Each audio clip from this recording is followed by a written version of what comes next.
دماغ کے بارے میں حیرت انگیز حقائق۔ ایک بالغ انسانی دماغ کا وزن لگ بھگ 3 پاؤنڈ ہوتا ہے۔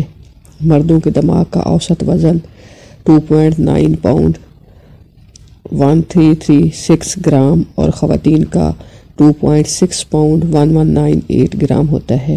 مگر بڑے دماغ کا مطلب زیادہ ذہانت نہیں۔ در حقیقت البرٹ آئنسٹائن کے دماغ کے وزن 2.7 پاؤنڈ ہی تھا، پھر بھی دنیا کے ذہین ترین انسانوں میں سے ایک تھا۔ آپ کا دماغ اتنی بجلی پیدا کر سکتا ہے جس میں 25 واٹ کا بلب روشن کیا جا سکتا ہے۔ بہت کم عمر افراد کو مشارکتی کا احساس ہوتا ہے، یعنی ایک حس کا دوسری حس میں شامل ہو جانا۔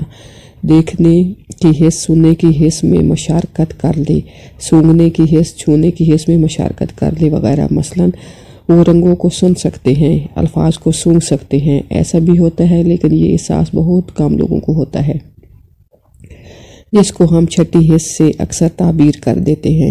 حالانکہ قرآن میں حواس خمسہ کا ہی ذکر ہے۔ یہ بات بالکل غلط ہے کہ انسان اپنے دماغ کا 10% حصہ بھی استعمال نہیں کر پاتا۔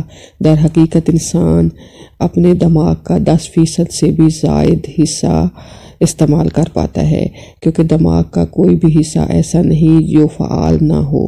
بیشتر دائیں ہاتھ سے کام کرنے والے افراد زبان کا تجزیہ اپنے دماغ کے بائیں حصے سے کرتے ہیں، مگر لیفٹ ہینڈ افراد کئی بار دونوں حصوں کو استعمال کر پاتے ہیں۔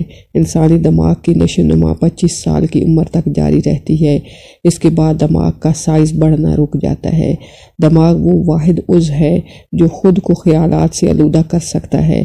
دماغ سوتے ہوئے خواب کیونکہ دیکھتے ہیں، تاحال ایک سائنسی اسرار ہے کہ کچھ سائنسدانوں کا خیال ہے کہ یہ ہمارے دماغ کی ورزش کا طریقہ ہے جو وہ نیند کے دوران اختیار کرتا ہے۔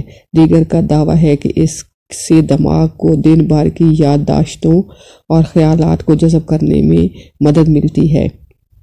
فیس بلائنڈنیس نامی عارضہ، یعنی چہروں کی پہچان بھول جانا، 2.5% آبادی کو اپنا ہدف بناتا ہے۔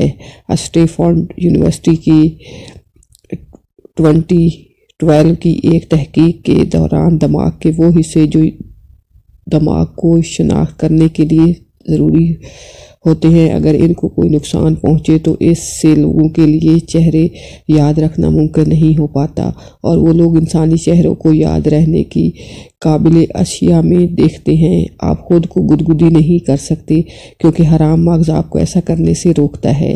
حرام مغز میں جو جسمانی حرکت کا ذمہ دار ہوتا ہے، سنسنی کے احساس کی پیش گوئی اور رد عمل کو روکتا ہے، اور یہی وجہ ہے کہ کوئی شخص خود کو گدگدی نہیں کر سکتا، حالانکہ یہ عادت زمانہ ماضی میں سماجی تعلق کی مضبوطی کی ایک قسم سمجھی جاتی ہے۔ کچھ معاشروں میں جانوروں کا دماغ لذیذ غذا سمجھا جاتا ہے، جیسا ہم پاکستان کے لوگ بکروں اور گائے کے مغز شوق سے کھاتے ہیں۔ ہاں، یاد رہے، دل کے مریضوں کے لیے مغز اور پائے نقصان دہ ہیں، کیونکہ ان میں کولیسٹرول کی مقدار کافی ہوتی ہے اور آپ کا دماغ پورے جسم کو ملنے والی آکسیجن کا کم از کم 20% حصہ استعمال کرتا ہے۔ اس کی وجہ یہ ہے کہ دماغ کو آپ کے پٹھوں کے مقابلے میں 3 گنا زیادہ آکسیجن کی ضرورت ہوتی ہے۔ آپ کے دماغ میں درد کو محسوس کرنے والے ریسپٹر یا حسی اعضاء نہیں ہوتے، تو در حقیقت آپ کو دماغ کو درد محسوس ہی نہیں ہوتا، اگرچہ دماغ ہماری ریڑھ کی ہڈی کی مدد سے درد کو شناخت اور پروسیس کرتا ہے۔ یہ ایک حقیقت ہے کہ دماغی خلیات اور حصوں کو درد محسوس ہی نہیں ہوتا، اور یہی وجہ ہے کہ دماغی سرجری کسی فرد کی بیداری کے دوران بھی ہو جاتی ہے۔ جو لوگ اعضاء سے محروم ہو جاتے ہیں، وہ شیشے کو بطور تھراپی استعمال کر کے خیالی درد پر قابو پا سکتے ہیں۔ ایسا خیالی درد 90% اعضاء سے محروم ہو جانے والے افراد کو محسوس ہوتا ہے۔ تاہم شیشے کی تھراپی دماغ کو معمول کی سنسری پیٹرن میں واپس لانے میں مدد فراہم کرتا ہے۔